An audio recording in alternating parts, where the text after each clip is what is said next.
Hello, my name is Orhan Yapici and I'm a PhD researcher in University of Birmingham, and I'm going to talk about today the behavior of ferritic stainless steel bolted T-stubs under tension on part 1 experimental method. I will make a quick introduction and I'm going to talk about the experimental study generally, and after that I will talk about results and discussions, and I will finish my presentation with the conclusions. Um, to define the scope of this study, as we know that the research on stainless steel structures has mainly focused on the structural behavior and design of individual members, whilst the response of stainless steel connections has received less attention so far. In spite of essential differences between carbon steel and stainless steel, such as stainless steel has no sharp yield point and no yield plateau, and they have significant ductility and strain hardening. The current design rules on Eurocode is currently applicable to stainless steel joints in spite of these differences. The design philosophy of stainless steel material in all international design standards is based on assumed elastic perfected plastic material to maintain consistency with the carbon steel design standards, and this yields overly conservative ultimate resistance predictions for stainless steel cross sections. And the stainless steel are classified into 5 main families of grades, namely austenitic, ferritic, duplex, martensitic, and precipitation hardening. The austenitic, duplex, and ferritic grades are the most common stainless steel tubs, which are currently used in structural applications due to their high corrosion resistance, superior strength and ductility, and high recyclability. So, increasing demand for sustainability and the favorable price of stainless steel when we consider the whole life basis, despite initial material cost, led to growing interest use of stainless steel as a primary structural materials in construction industry in years. And this is accelerated the development of the stainless steel market, new production and fabrication processes, and the studies on stainless steel members and connections to develop new efficient design guidelines. And to define the scope of this study, we just focused on the stainless steel connection design. The state-of-art studies on stainless steel connections has been published on using full-scale austenitic and duplex stainless steel connections by El-Falah et al. The idealization of the tension zones of beam column connections studied by Yuan et al. Using austenitic and duplex stainless steel bolted T-stubs. But the research question arises: what about ferritic stainless steel bolted T-stubs? There is no experimental tests have been reported to date, and so the aim of this paper is to enhance the current understanding and assess the current design guidance for ferritic stainless steel bolted T-stubs. To achieve this aim, the key material properties, including material anisotropy of ferritic stainless steel and their effect on the response of stainless steel connections, were studied. And also, current limited experimental database was expanded by including the ferritic stainless steel, which has not received significant attention despite their favorable price compared to the more expensive austenitic and duplex grades. And the European code predictions for the capacity of stainless steel connection were assessed, and design recommendations were made, and also a robust numerical analysis framework that can accurately simulate the behavior of stainless steel connections, including their ultimate response, was developed. But this is the topic of the companion paper, which is the part 2 and numerical investigations titled. In the experiment, we used 8 different T-stubs geometry, and they all have 5 millimeter thickness, flange thickness, and we have 2 different experimental setup for all of them, and we used the universal tensile machines to apply the monotonic tension. And we have single bolt and double bolt row configurations. We used A480 stainless steel M16 bolts, and during this study, bolt preloading is not considered at all.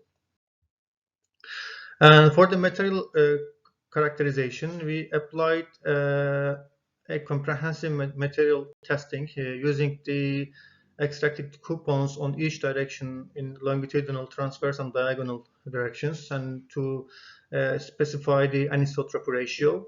And the anisotropy ratio was found at 21% for 5 millimeter and 7% for 10 millimeter. As you can see here, the transverse, the yielding stress on transverse is 1.21 times the longitudinal direction. So we also applied the coupon test to characterize the material of bolts. So for the 10 millimeter coupons, we had distinct longitudinal cracks parallel to the applied load prior to formation of necking and the earlier loss of stiffness and apparent yield plateau of the stress strain curve, which is unlikely because there is no yield plateau in stainless steel, as we know. So we applied two additional coupon tests using the thinner coupons extracted from 10 millimeters, which is 10 millimeters thick and 3 millimeter wide. So hence the longitudinal splitting of the coupons is vanished. Hence it was concluded that there were no pre-existing cracks in the 10 millimeter thick plate, and the previously observed longitudinal splitting was due to the geometry of the coupons. And for the experimental setup and instrumentation, we used two LVDTs to monitor the vertical deflection of the T-stub and the location of the balls. Also, strainage arrangements have been specified so that we can measure the initial surface strains to decide the failure modes. If we look at the structural behavior and failure modes of the T-stubs, all specimens display significant plastic deformation of varying degree depending on the employed bolt arrangement. As we can see that S1 and D1 has bearing failure. D5 and D6 failed by the fracture of the flange due to the strain concentration between the bolts, and also hairline cracks on the flange were observed around the bolt hole for the rest of the specimens. And if you focus on the force displacement curves of the specimens, as we can see that there is a third region in all of the load, in some of the load deflection curve following the second inner region, which is seen to be stiffer than the second inner region. This chain of stiffness is related to membrane actions, which is developed under large deformation, which changes the load carrying mechanism of the T-stubs from flexure to both actions, flexure plus tension. So if we focus on the strain gauge readings for specimen S2 and D5, these are the representatives. So if we can focus on the circled region, after a while the deflection is very large, as we can see that the strains is reducing very sharply, which means that there is a change in the load transfer mechanism. The membrane actions are dominant are after this stage. So third branch of the force displacement curves correspond to this membrane actions, which is proof of that the load transfer mechanism is changing after a while. Another important result is that if we define the ultimate force, ultimate resistance, the ratio of the ultimate resistance over plastic resistance as a over strength, if there is a strong relationship between the beta coefficient, which is defined as the ratio between the flexural strength of the flanges and the actual strength of the bolts. As you can see here, there is a strong relationship between those two parameters.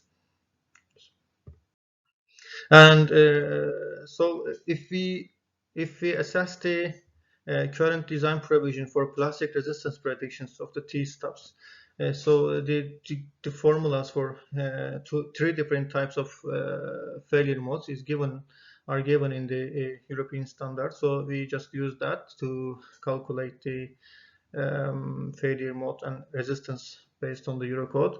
So on average, the design predictions of the Eurocode seems to provide good estimation of the experimentally obtained plastic resistances, thus verifying the applicability of Eurocode to ferritic stainless steel T-stubs. This is very unlikely because austenitic and duplex stainless steel connections,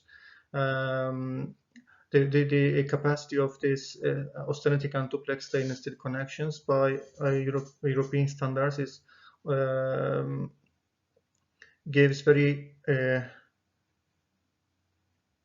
underestimates the capacity of the Eurocode. The European standards underestimates the duplex and austenitic stainless steel, but for the ferritic, the predictions are very good. So which is attributed to the strain hardening of ferritic specimens is similar to that of carbon steel. So the predictions are very good.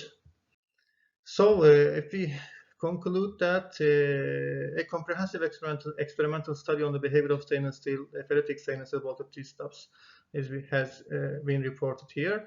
In order to determine the material characteristic of the T-stubs, the connecting poles and the tensile coupon tests were performed, and material anisotropy exhibited by the ferritic stainless steel has been quantified. The significant high in anisotropy is reported as 21% larger than the yield strength in the longitudinal direction. The effect of this anisotropy on the response of the T-stub was discussed in the companion paper, in which comprehensive numerical investigations were reported. Also, the failure modes of all specimens were in mode 1 in line with the strain gauge measurements. It was concluded that the plastic resistance predictions were good strength estimations for stainless steel T-stubs, since the strain hardening of ferritic specimens is similar to that of carbon steel. And also the ratio of the ultimate over the plastic resistance ranged from 2.43 to 6.69, thus indicating significant reserve capacity inherent in ferritic stainless steel connections failing in mode 1. Since large deformations are required to mobilize membrane actions, it is not practical to consider this overstrength in the conventional design, but it may be beneficial to mitigate progressive collapse in an extreme event and can enhance the robustness. And thank you very much for listening, and I will be ready for the questions.